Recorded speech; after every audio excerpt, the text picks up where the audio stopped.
আমরা এক দফায় চলে আসব এবং যতক্ষণ যে আমাদের দাবি পূর্ণ না হবে ততক্ষণ আমরা ক্লাসে ফিরে যাব না। আমরা প্রধান উপদেষ্টার বাড়িতে আমরা চলে যাব। একজন শিক্ষক রাজশাহী থেকে যখন চট্টগ্রামে তাকে নিয়োগ দেওয়া হয়, সে সহকারী শিক্ষক, সে মাত্র 12,500 টাকা বেতন পায়। তার বাড়ি ভাড়া এবং খাবার মিলিয়ে 12,500 টাকা সব শেষ হয়ে যায়। তার পরিবার পরিজন সন্তান সন্ততি সে কেমনে দেখবে বলুন? এবং বোনাসের টাকা দিয়ে তার যাতায়াত করতে হয়, তাহলে তার কাছে কিছুই থাকলো না। এবং আমাদের চিকিৎসা ভাতা মাত্র 500 টাকা।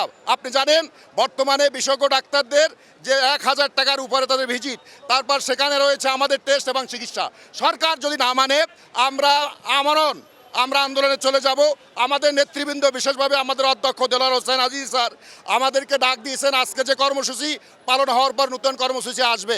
আমরা এক দফায় চলে আসব এবং যতক্ষণ যে আমাদের দাবি পূর্ণ না হবে ততক্ষণ আমরা ক্লাসে ফিরে যাব না। আমাদের এই দাবির সাথে বাংলাদেশে এখন আর কোনো রাজনৈতিক দল আর দূরে নাই, সবাই আমাদেরকে সমর্থন করেছে। সুতরাং এবার আমরা 18 কোটি জনসাধারণকে নিয়ে আমরা আমাদের দাবি আদায়ের লক্ষ্যে মাঠে ঝাঁপিয়ে পড়ব।